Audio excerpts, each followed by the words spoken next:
Bonsoir à tous. Soyez les bienvenus à l'Institut français pour cette nouvelle rencontre Blogging Café, pilotée, organisée, coordonnée, conçue par Myriam, que je salue chaleureusement pour cette très belles idées. On est vraiment au cœur d'un sujet qui nous intéresse beaucoup à l'Institut français ici, avec tous nos partenaires marocains, les enjeux du numérique et leur impact dans les écritures créatives notamment, leur impact au niveau journalistique, information, actualité, atelier d'écriture, enfin tous les enjeux du numérique et les enjeux de l'écrit nous intéressent beaucoup. Et on est très heureux de recevoir Harlem, une artiste spécialiste de ces sujets aussi. Donc vraiment, merci infiniment d'avoir effectué le déplacement depuis Casa pour partager avec nous votre savoir. Vraiment, merci, grand merci à vous, grand merci à tous les deux et grand merci à vous pour votre présence. Excellente soirée. Merci Christophe, merci toute l'équipe, Kenza, Naomi. Et en fait, je tiens à remercier beaucoup les gens qui sont venus, malgré ce qui se passe en ce moment, malgré la panique générale qui existe en ce moment et l'annulation de plusieurs événements, un événement après un autre. Et même, on était angoissés de l'annulation de nos rencontres, mais on l'a maintenue quand même. Donc, je tiens à remercier l'équipe de l'Institut français pour cette résistance et pour... Oui. Merci à vous. Oui, vous avez raison. Effectivement, c'est important que j'en dise un petit mot. On suit, l'Institut français de Marrakech suit évidemment le décret ministériel du ministre de l'Intérieur. Donc on a annulé pour le mois de mars tous les événements culturels qui impliquaient des intervenants venant hors du Maroc. Or ce soir, on n'a que des intervenants qui viennent du Maroc. Donc c'est la raison pour laquelle on a eu la chance de pouvoir conserver cette présentation. Comme je vous ai dit, c'est un peu spécial aujourd'hui avec la situation sanitaire actuelle et la panique générale des citoyens. Et je le disais, on a maintenu quand même cette rencontre. Et ces rencontres, les rencontres prochaines, Inch'Allah, qui seront un nombre limité toujours, parce que c'est ça l'idée depuis le départ. C'est pas à cause de ça en fait qu'on va limiter le nombre. C'était toujours, il y a toujours une vingtaine de personnes qui sont là, et parmi les plus intéressés qui viennent justement. Et en fait, je voudrais juste dire un petit mot qu'on doit garder quand même. Cet esprit de résistance et d'espoir et d'optimisme face aux aléas de la vie justement, et la créativité, les solliciter aussi dans des circonstances pareilles. Vous allez me dire, mais la créativité, elle peut pas soigner peut-être cette maladie, elle peut rien faire. Mais on va pas parler de la maladie 24 heures sur 24, ça c'est sûr, sinon on va tomber malade. Voilà, donc même dans les hôpitaux, ils programment des animations, ils programment des choses culturelles, ça c'est sûr, justement pour que les patients ne s'ennuient pas justement. Donc le but c'est de ne pas, donc c'est pas la fin du monde quoi. Et en fait, mon invitée d'aujourd'hui, elle va nous embarquer justement dans un monde de créativité, Ahlam, où tout doit, se faire, pas forcément comme ce qu'on nous dicte de faire. Et en l'occurrence, pour écrire, et écrire créativement. Certes, l'acte d'écrire est en soi un acte créatif lui-même, mais des fois, l'acte d'écrire, il peut se limiter à des règles et des pratiques déjà fixées par des écrivains connus et reconnus. En fait, mon invitée d'aujourd'hui, elle est auteure, conteuse et formatrice, titulaire d'un diplôme des grandes écoles en France, et passionnée surtout de récits. Et je vous invite déjà à consulter son site après, qui est devant nous là, ahlamb.org, et que nous allons visiter un peu avec Ahlam. Moi, je suis passionnée, par exemple, par la série de Moult Taxi, comme d'autres personnes, comme moi, peut-être, si vous connaissez, ou Casablanca de Movie, où Ahlam, justement, elle raconte une histoire racontée par un chauffeur de taxi à chaque fois. Donc, chaque fois, il y a une histoire différente et une histoire créative, bien sûr. Pour continuer la biographie de Ahlam, elle est impliquée dans les nouvelles technologies, dans la création littéraire et artistique, les industries créatives, le développement humain, l'éducation et la culture. Et aujourd'hui, elle va nous expliquer justement d'abord ce que c'est que les écritures créatives pour ceux qui ne savent pas ce que c'est. Parce que je sais que c'est un nouveau terme quand même. C'est comme les industries créatives qu'on a vues avec Ilham.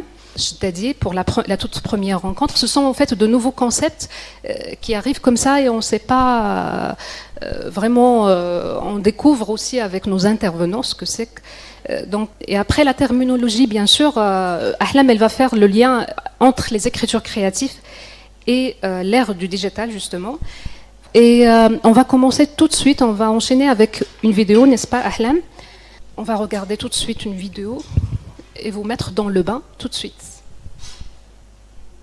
Ou encore Ahlam B, jeune blogueuse marocaine. Je suis venue dans le cadre du Forum mondial de la langue française qui se déroule cette année à Liège. Je suis née à Casablanca, au Maroc.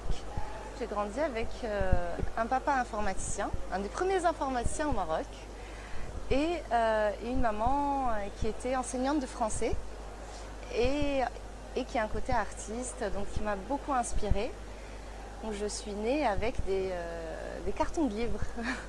Pour moi, c'était un peu comme des coffrets trésors. Vous savez, dans les récits de chasse au trésor, donc il y a des coffres. Et bien pour moi, ces cartons-là, c'était des coffres et donc je lisais beaucoup.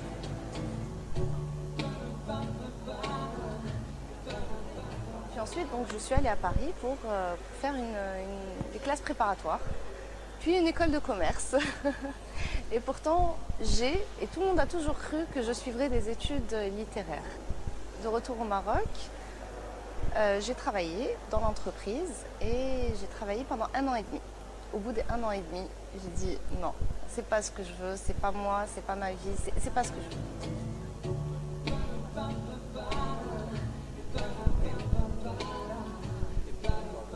L'idée du blog n'est pas venue tout de suite. Je me suis dit je veux écrire. Quelles sont les différentes possibilités? On peut envoyer ses textes à un éditeur, on peut s'auto-éditer et on peut créer un site sur lequel on partage des histoires. Après tout, ce sont des moyens. Éditer n'est pas une fin en soi.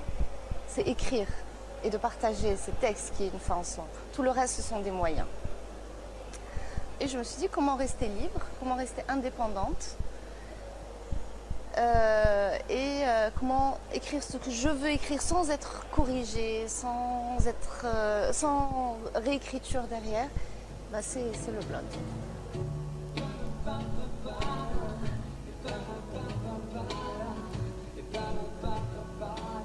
Vous nourrissez ce blog par des histoires. Lesquelles? J'ai démarré avec les folles histoires de Ahlam B, donc qui est une jeune fille qui raconte la rue casablancaise, qui raconte... Je vous propose de faire ça en direct. Merci d'être là, merci de m'accueillir. Merci à Amrim d'organiser ces rencontres. Ça fait un moment qu'elle suit les histoires, donc elle n'a pas fait ça de façon anodine. Elle a pris le temps de lire, de préparer, d'organiser un événement, de l'organiser avec l'Institut français. Et vraiment bravo pour ces démarches et bravo aussi de mettre en lumière des personnes, des idées, des concepts nouveaux et de pouvoir justement les partager. Donc vraiment merci et bravo. Alors maintenant je dois me présenter. Je vous raconte une histoire. Alors il était une fois une petite fille qui avait 5 ans et qui savait déjà qu'elle voulait être écrivain. Mais elle ne savait pas lire, elle ne savait pas écrire, elle avait 5 ans. Elle lisait, alors est-ce que vous vous rappelez chaque jour une histoire, donc les livres avec les 365. Voilà. Et il y avait des images. Et donc il y avait des images. Et comme je ne savais pas lire, je ne savais pas écrire, donc j'ai inventé des histoires avec ces images. Donc plus tard, j'ai découvert que mes histoires n'avaient absolument rien à voir. Et donc plus tard, j'ai suivi mes études, etc. Et puis un jour, j'ai décidé, effectivement, comme je l'expliquais, d'écrire. Mais avant d'écrire, je me suis posé cette question, pourquoi j'écris et pour qui j'écris? Parce que quand on parle d'écrivain, on dit tout de suite la première chose, l'éditeur. C'est le Saint Graal, l'édition. Et puis je me suis posé la question, qui achète le livre? Combien de personnes achètent les livres? De nouveau, je reviens à la question, pourquoi j'écris? Et j'ai exploré différents moyens, comme je disais, et puis je découvre le site internet. Pourquoi pas le site internet? Parce que ça me permet déjà d'écrire ce que je veux, sans qu'on intervienne dans mes virgules, dans mes points, dans les mots, ou même dans les thèmes. Ça n'a pas de frontières, donc ça voyage dans les pays. Et puis, un peu comme les journaux littéraires d'époque, autrefois on écrivait les romans chapitre par chapitre et on les partageait dans des journaux jusqu'à ce que le recueil ou le roman se referme. Et là, et je vais faire le lien avec la notion de créativité, la créativité on l'associe souvent à l'originalité. Or la créativité, ce qui est intéressant d'ailleurs dans le mot, c'est créer. Et qu'est-ce qu'on crée ? Comment créer de la valeur ? Rien ne se perd, rien ne se gagne, tout se transforme. Et être créative et les écritures créatives, c'est aussi s'interroger sur comment transformer. Déjà, Hemingway qu'on connaît, qui était célèbre, enfin, pour ses romans bien sûr, mais pour son texte en 6 mots. A very short story. L'histoire très courte. Et c'était, alors il me semble, petite chaussure, point, jamais portée. En français, ça fait 4 mots. Et ça, c'était déjà donc dans les années 30. On peut voir aussi Romain Gary, Émile Ajar, alias Émile Ajar aussi, qui, à travers La vie devant soi, a justement exploré l'écriture créative. Alors, le terme, encore une fois, n'est pas nouveau, il est juste à la mode. L'écriture créative, se mettre à la place d'un enfant de 6 ans et d'écrire comme un enfant de 6 ans, tout en étant bien sûr compris. On a aussi Apollinaire, les calligraphies, écrire sans ponctuation de la poésie pour laisser au lecteur cette liberté de lire et d'interpréter, tout en associant à la fois la forme et le fond. Et en fait, il joue, il s'amuse. Il s'amuse avec des règles qu'il a apprises.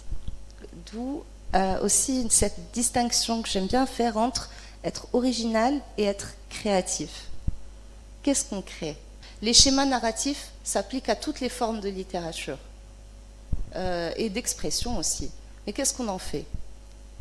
Alors, soit on les connaît, mais quand on les connaît, on peut jouer. C'est un peu comme les musiciens aussi, qui vont jouer avec les règles qu'ils connaissent, sans forcément appliquer ce qu'on leur a appris, cette structure, et vraiment sortir des paradigmes qu'on a établis. Et puis, on parle de l'ère de la digitalisation, d'Internet, et de nouveaux mots sont apparus. Dans cet événement, d'ailleurs, j'avais été invitée, c'était en 2013 ou 2014, c'était à Liège, en m'appelant la i-crivaine, donc comme Internet. On parle aussi aujourd'hui de twittérature, de twittérateurs, de twittératrices. Alors ça peut paraître surprenant, Twitter, il me semble c'est 280 caractères. Comment peut-on faire de la littérature avec 280 caractères ? Et pourtant des romans sont apparus grâce justement à Twitter. On a Crouzet par exemple, donc si vous allez voir Crouzet, il a publié un thriller sur Twitter en découpant en fait son roman sous différents tweets. Un tas de petits tweets, une espèce d'écriture SMS. Et puis associé, eh bien, il a créé son roman.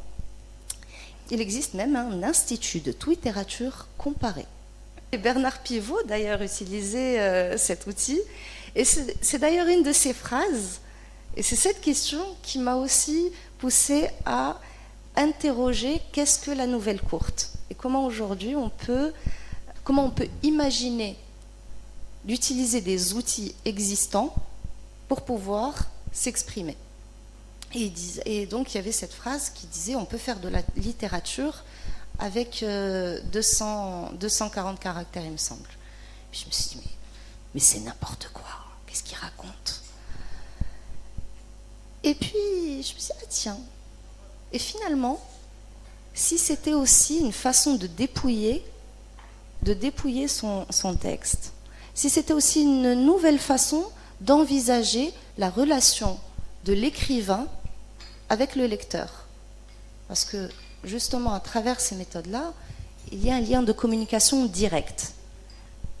Bon, un nouveau champ lexical, justement, qui existe autour de ça. Donc, on a parlé de twitterature, de twitterateur, mais aussi de nano-nouvelles, des micro-nouvelles. On parle aussi de micro-nouvelles, de nano-littérature, de short story, des histoires très courtes, de romans découpés en tweets. Et tout ça, ce sont finalement des exercices de style. D'où je parlais tout à l'heure de jeu, c'est comment jouer avec des techniques qui existent pour les adapter à des moyens actuels. On prend un autre exemple, celui du conte. Le conte, ça existe depuis toujours, sous différentes formes. On avait le troubadour, on a le griot, on a le halaïqi. Il existe plusieurs formes justement de contes et de conteurs. Alors pareil, comment aujourd'hui peut-on créer, réinventer ces métiers-là? Comment les transformer pour que ça puisse aujourd'hui parler à la jeunesse? Avec les enfants, souvent, il arrive de raconter des contes, donc de vieux contes. Ce sont des contes, des mythes fondateurs. Mais ça leur parle de moins en moins. Parce que ce ne sont plus leurs questions, ce ne sont plus leurs questionnements. Ce n'est peut-être même pas leur façon même d'écouter le conte. Alors pareil, interrogeons-nous, pourquoi est-ce qu'on écrit ou pourquoi est-ce qu'on raconte? Et comment peut-on transformer ce qui existe et le proposer? Comment justement leur apprendre des notions, des valeurs, parce qu'on sait que le conte, la pièce de théâtre, ou en tout cas toutes les formes d'écriture portent des valeurs. Alors, comment les transmettre, ou en tout cas comment les partager? Alors, effectivement, on va voir un ensemble d'outils qui sont là. Comment peut-on les utiliser pour pouvoir créer quelque chose ou des choses nouvelles? Alors quand j'ai démarré, je vais vous raconter, je vais faire une petite parenthèse sur ma propre expérience.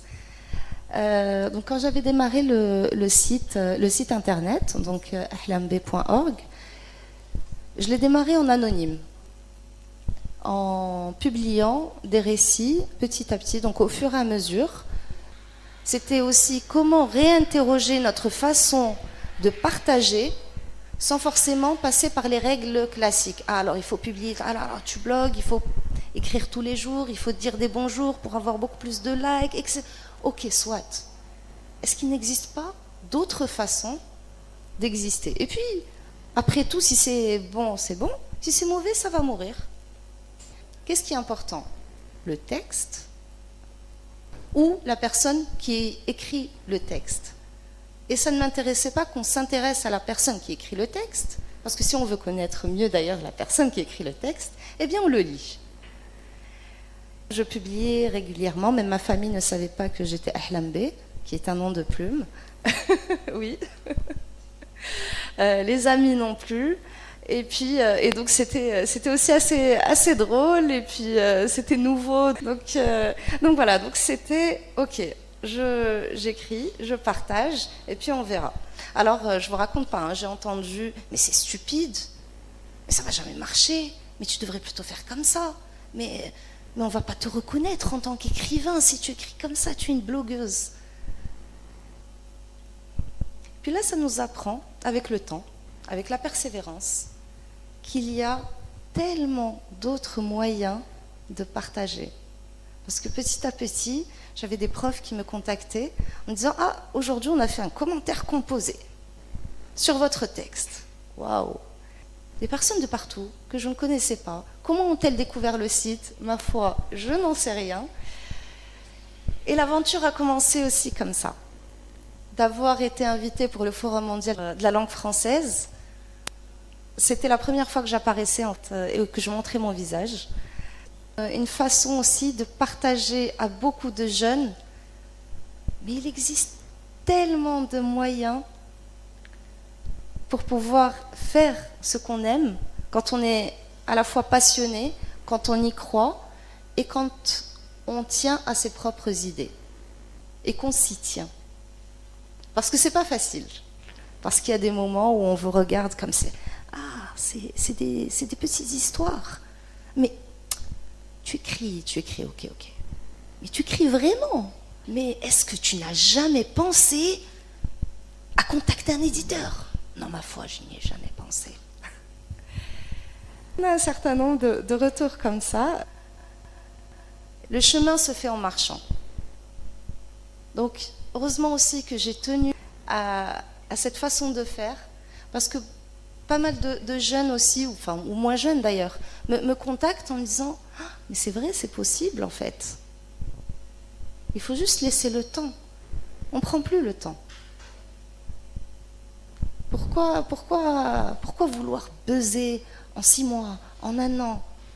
Les choses, on peut les construire petit à petit. Parce qu'on ne construit pas uniquement le texte et le partage pour le lecteur, mais pensons aussi à l'écrivain. Je me suis découverte à travers des expérimentations linguistiques, je dirais. Au fur et à mesure, j'ai mûri, j'ai découvert d'autres formes d'expression. Et c'est là que j'ai découvert que j'adorais conter et que c'était possible. J'ai découvert aussi que c'était possible d'employer d'autres formes. Alors je reviens sur la notion d'écriture créative à l'ère du digital et je vais prendre un exemple. Il y a un peu plus d'1 an, un monsieur me contacte et me demande, et donc il me dit, j'aimerais beaucoup utiliser un de vos textes pour en faire des pièces radiophoniques avec justement les salves auprès d'étudiants. Je me suis dit, ah tiens, c'est intéressant. On va encore une fois transformer et créer à partir d'un texte une pièce où, alors c'était 3 groupes d'étudiants et pour le même texte. Et bien pour le même texte, il y avait 3 versions différentes, 3 émotions différentes, 3 bruitages différents et une redécouverte à chaque fois. Le texte est là, il existe et il y a différentes façons de pouvoir explorer et écrire, et d'exprimer ces textes. On a parlé de la pièce radiophonique, il y a les vidéos, il y a aujourd'hui tout un tas d'outils qui sont là, qui sont à disposition et avec lesquels on peut continuer de créer. Je reprends un autre exemple, le conte. Donc je reviens sur le conte. De la même façon, je dis tiens, autrefois il existait donc le troubadour et puis il y a le griot et c'était en musique. Et si, là encore, on utilisait et on recréait des techniques anciennes, ancestrales.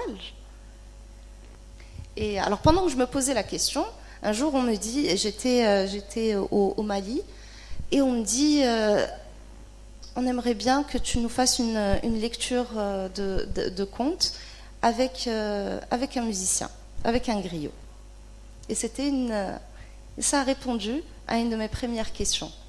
Comment est-ce qu'on peut transformer? Donc là, c'était concrètement un conte accompagné de musique et une nouvelle création à partir de la création. On voit aussi également de plus en plus de vidéos, de contes, de livres audio. Il y a un ensemble d'outils aujourd'hui qui existent, qui sont là, qui sont des moyens et qu'on peut explorer. S'interroger sur qu'est-ce que je veux faire de mon texte, quelles sont toutes les possibilités. Et c'est de s'interroger soi, d'interroger ce qui existe, plutôt qu'est-ce qu'on peut en faire, qu'est-ce qu'on va créer et quelles sont les différentes façons de créer.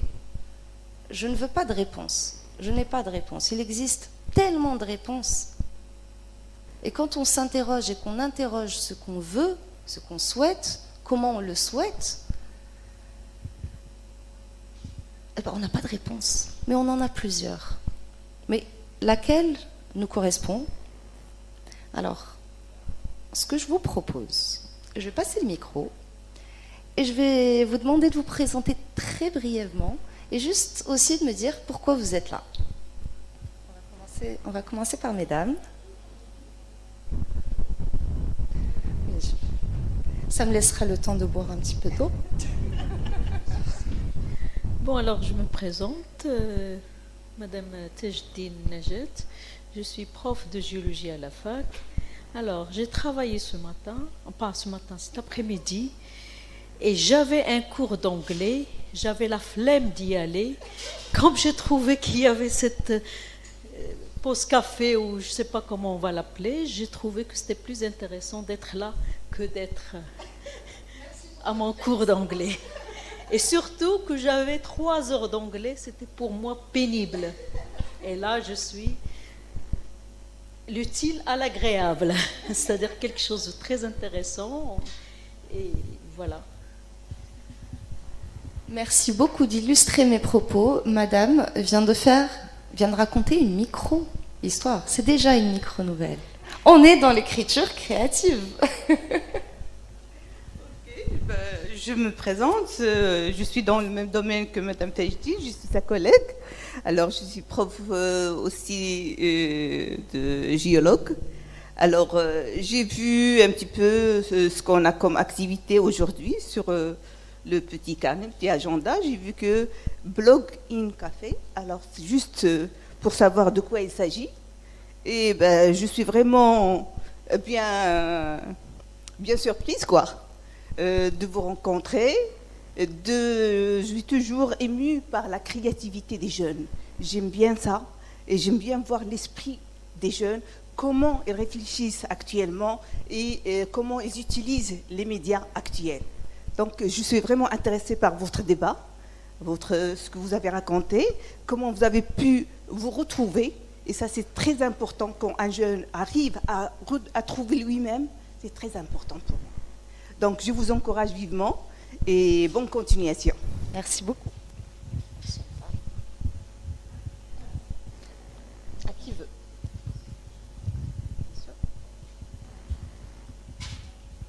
Si, François, voilà, je suis très heureux d'être ici et je vis au milieu d'histoires d'arbres, mais d'arbres qu'on va essayer de planter à partir d'une petite graine et de faire pousser pour créer des forêts. Donc voilà, c'est ce qui me motive. Merci.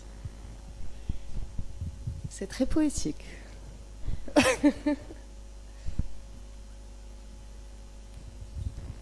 Kenza, je travaille ici, donc c'est pour ça que je suis là, pour vous écouter, présenter votre aventure.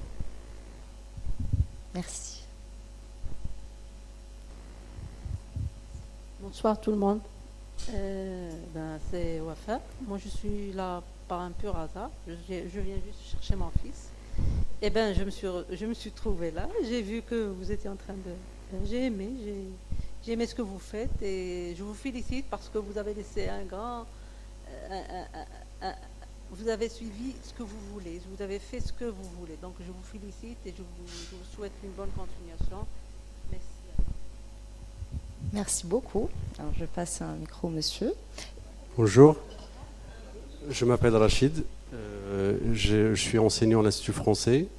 J'ai un groupe d'ados, B1, B2, et on m'a informé que vous alliez justement animer cette rencontre autour de l'écriture créative à travers l'outil numérique. Et je m'étais dit, allez, on saute sur l'occasion pour amener justement quelques-uns de mes élèves. Les autres, ils ne sont pas encore là. En fait, je ne sais pas ce qu'on a raté parce qu'en fait, on m'a informé que ça allait commencer à 19h. Donc, 18h plus tôt. Oula, bon, ça craint. Parfait, super. En tout cas, moi, je suis très content, ainsi que mes élèves, d'assister à votre présentation. J'espère qu'on en tirera profit, surtout par rapport, vous savez, les jeunes et les outils, voilà, les écrans et tout. Donc, j'espère quand même que ça va les motiver à entrer dans cette ambiance-là d'écriture créative. Et je vous remercie par l'occasion. Merci. Bonjour, je m'appelle Tiffaine. Je suis venue ici parce que je suis journaliste et que forcément la question de l'écriture m'intéresse. Et en plus, dans le journalisme, on parle beaucoup de tout ce qui est attrait aux nouveaux formats, aux nouvelles formes de narration. Donc voilà, c'était assez naturel de venir vous rencontrer. Merci. Alors merci pour vos retours. Merci pour chacun vos bouts d'histoire. Vous avez tous une histoire avec un taxi qui vous est arrivé au moins une fois. Eh bien, ça va être notre exercice. Je vous propose de raconter en quelques lignes une expérience, une histoire avec un taxi. Vous pouvez l'inventer. Ce que je propose, pour ceux qui le souhaitent, de prendre le micro et de nous partager l'histoire. Monsieur. Alors, j'ai pas de grande histoire de taxi, mais j'ai voulu dire que j'ai la nostalgie des grands taxis Mercedes qui étaient très bruyants, très inconfortables et qui étaient toujours pleins parce qu'ils partaient que quand ils étaient pleins, avec il fallait se serrer toujours. Et c'est toujours une expérience humaine intéressante. Donc un jour à Ijoukak, je voulais rentrer à Marrakech et j'ai attendu très très longtemps le taxi. Il y en avait beaucoup qui passaient, mais ils étaient déjà pleins parce qu'en fait ils se remplissaient 10 km plus haut et les gens ne descendaient pas là. Donc j'avais aucune chance. Et finalement il y a quelqu'un du douar qui a arrêté un taxi en disant voilà, ce monsieur-là, il attend depuis trop longtemps, maintenant il faut le prendre. Donc je me suis serré, on était 5 derrière au lieu d'être 4, et c'était pas mal. Sauf que 2 km plus loin, il y avait encore un gars qui était au bord de la route en rade, et le chauffeur s'est dit, bon, j'arrête aussi, pourquoi pas. Et donc il l'a coincé entre lui et la portière sur sa gauche. Et donc on était tous serrés dans ce taxi et on sautait tous avec les soubresauts du chemin. Et même si le taxi coupait tous les virages, bien entendu, comme ils font tous là-bas, il fallait quand même de temps en temps qu'il change de vitesse.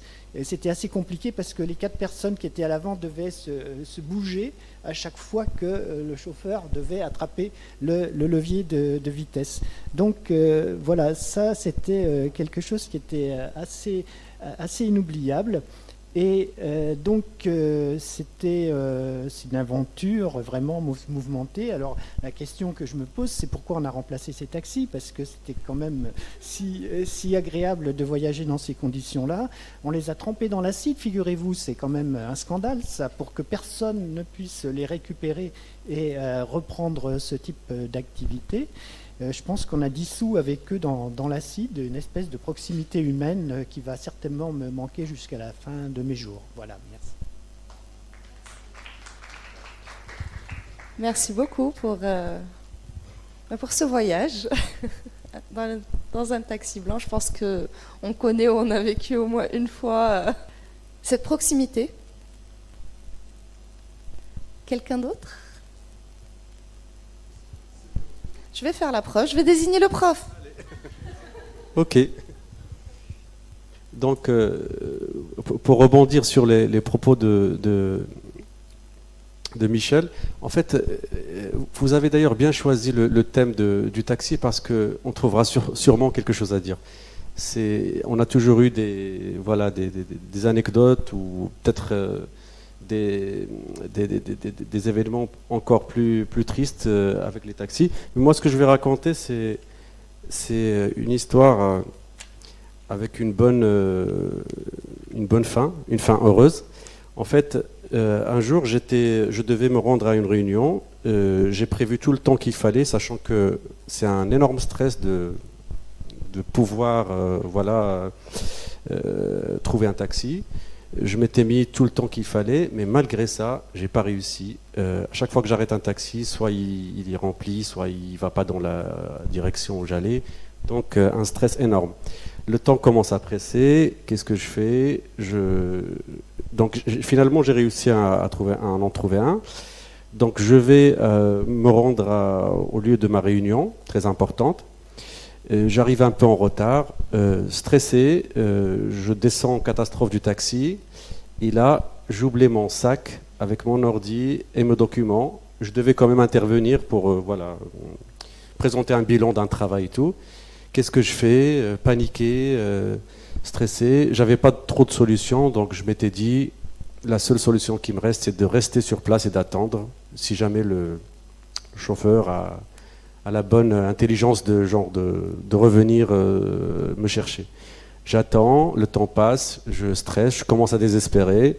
Et là, comme une lueur d'espoir qui s'illumine, le chauffeur est là, il arrive, il me donne mon sac et j'ai pu quand même me rendre au travail avec un petit peu de retard, mais très soulagé. Voilà.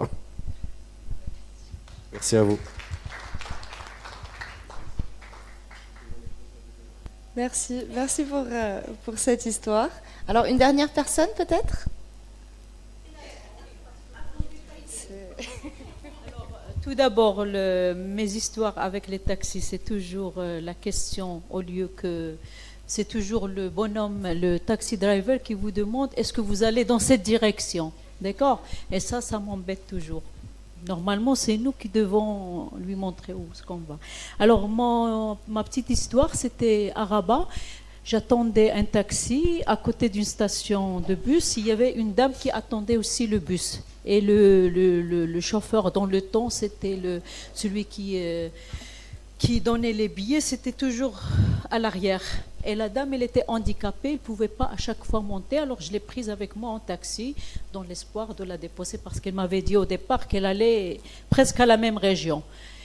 Et puis là, sur le chemin, je lui ai dit, tu vas où? C'est-à-dire, où est-ce qu'elle devait... Alors le chauffeur, là, il lui dit, madame, on vous dépose où? Où est-ce que vous voulez? Moi, Donc, c'est la dame qui refusait de descendre de ce taxi. Elle était très bien. Et moi, je suis arrivée à ma destination et elle voulait pas descendre. Donc, c'était vraiment difficilement qu'on l'a fait descendre. Et puis, j'ai payé mon taxi, j'étais partie. La question de monsieur là qui parlait des anciens taxis, ils existent encore à Sidi El Mokhtar. Il y a tous les taxis, les R12 là, si vous voulez, si vous avez de la nostalgie pour R12, elle est à Sidi El Mokhtar. Moi, ça m'arrive tout le temps de les compter ces R12 là. C'est une nostalgie, surtout que j'avais un oncle qui avait cette R12 dans le temps. Donc, on retrouve tous les taxis d'autrefois. Merci beaucoup chacun pour leur histoire, leurs histoires, d'avoir participé, d'avoir joué le jeu. Alors, on n'a plus beaucoup de temps. Et cette fois, c'est pas vous qui allez faire l'exercice, c'est moi qui vais faire l'exercice.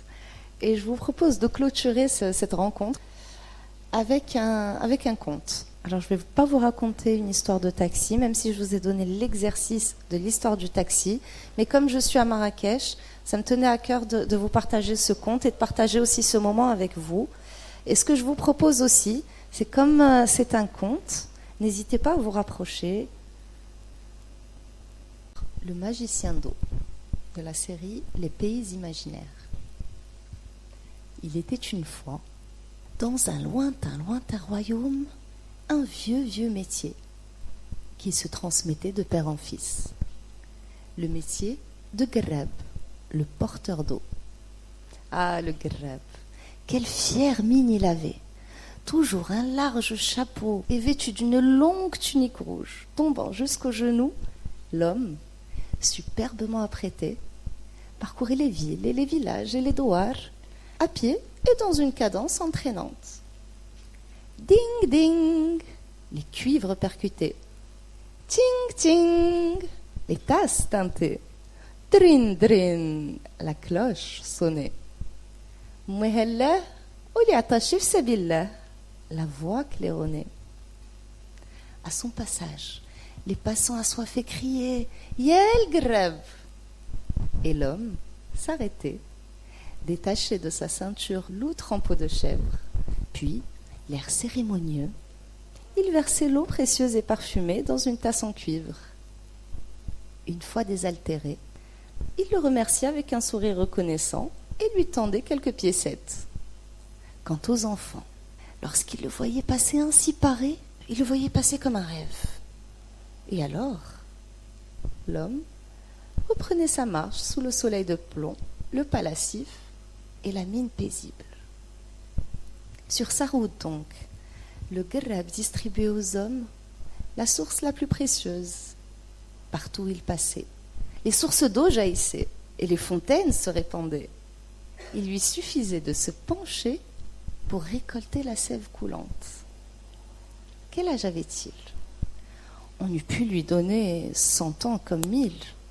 Qu'importait, son visage creusé de sillon dégageait une aura de sagesse, de sérénité et de bienveillance propre à ces figures immortelles. Ici, le ruisseau avait tari, on l'appelait pour le refaire jaillir. Là, on se disputait la paternité d'un point d'eau, lui apaisait les esprits.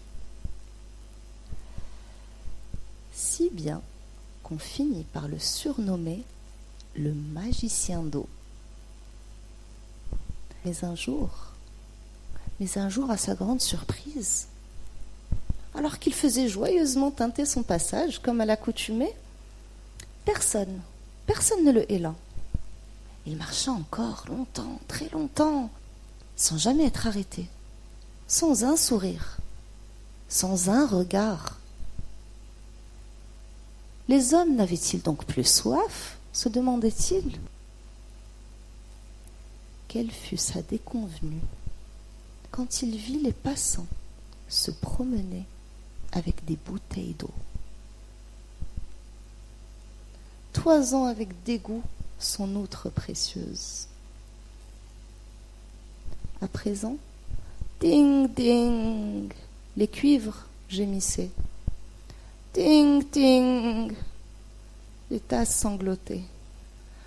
Drin drin, la cloche hoquetait. Mehallah, ou li atashi fi sabillah, la voix bourdonnait. La pauvreté et la misère le guettaient. Et voilà, peu à peu, le Greb, le magicien d'eau, réduit malgré lui à un accoutrement folklorique qui étonnait les touristes, amusait les passants. Parfois, on lui jetait une piécette par terre, comme s'il était mendiant.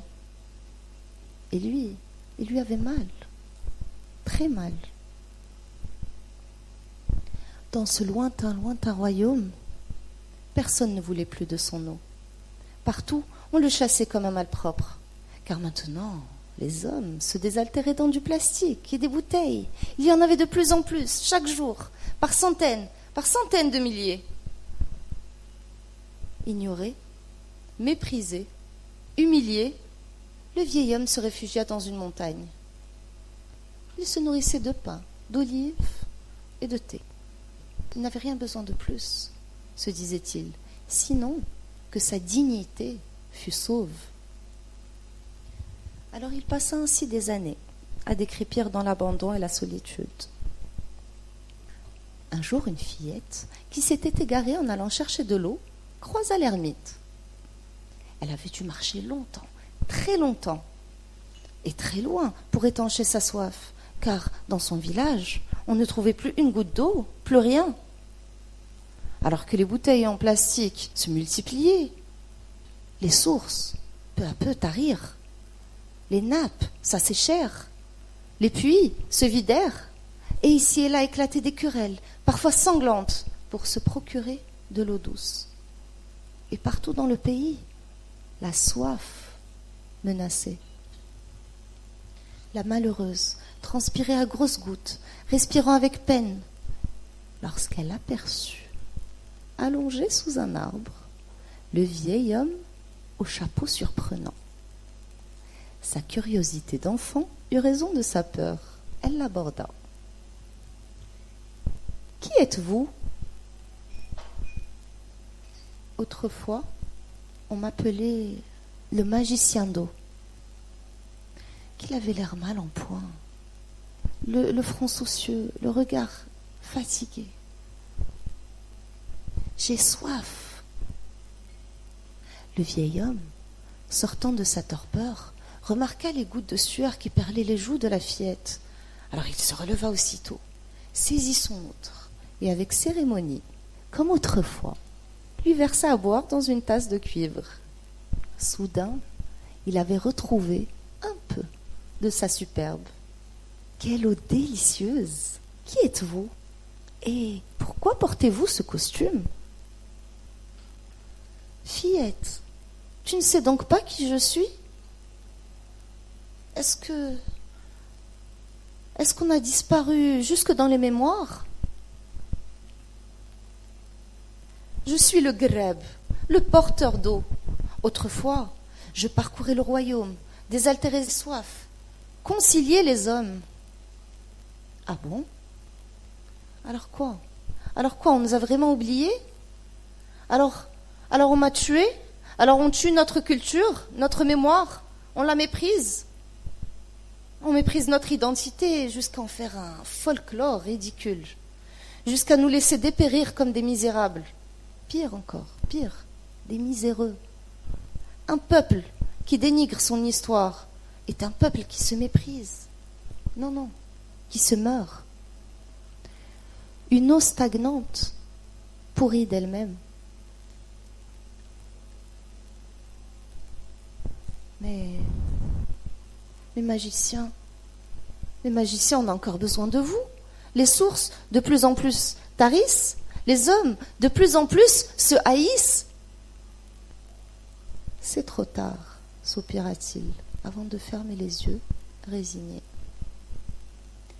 Ils s'endormirent ainsi, paume contre paume. Le lendemain, la fillette se réveilla. Quelque chose de lourd pesait sur sa paume. « Magicien, réveille-toi, magicien, il fait jour !» Elle eut beau le secouer, mais rien n'y fit. Le vieil homme ne bougeait plus, les yeux fermés, la mine sereine, mais absente. « Réveille-toi, s'il te plaît, magicien, on a besoin de toi. » Mais c'était fini. La fillette pleura longtemps, très longtemps sur le corps inerte du vieil homme. Puis soudain, elle se ressaisit, sécha ses larmes et se releva décidée. Elle lui retira le chapeau trop large qui s'échoua sur sa tête. Elle saisit l'outre trop grande qu'elle accrocha à sa ceinture et s'en alla d'un pas ferme. « Non, il n'est pas trop tard, dit-elle. Non, je ne te laisserai pas mourir. Désormais, je serai ta mémoire. Je serai ta mémoire, magicien d'eau. Je serai notre mémoire. Et partout où j'irai, je raconterai ton histoire. J'apporterai la paix, la joie et la sérénité. » Et c'est ainsi que depuis ce jour, dans ce lointain royaume, entre les douars et les villes et les villages, l'on pouvait voir passer une fillette au chapeau trop large et l'outre trop grande, partager avec les hommes la denrée la plus précieuse, la sève la plus délicieuse, la source de vie, en contant à tous l'histoire millénaire du magicien d'eau.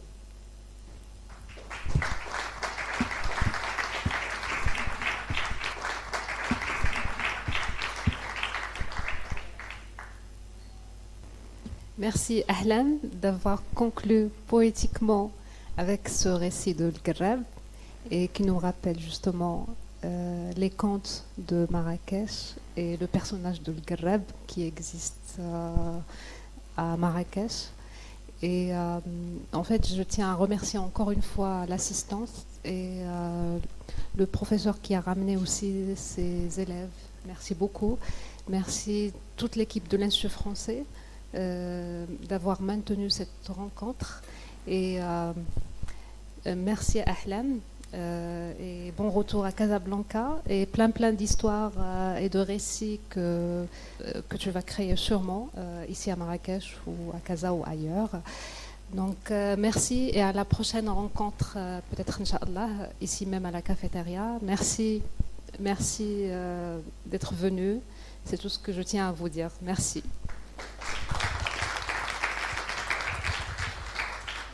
Alors ça va faire beaucoup de merci, mais vraiment, je tiens à vous remercier pour votre présence, pour vos sourires, pour vos textes et vos partages, et votre écoute et votre retour. Et n'hésitez pas, je suis encore là si vous avez des questions, si vous souhaitez qu'on voit peut-être un texte ensemble. En tout cas, merci beaucoup et je vous souhaite une très belle soirée.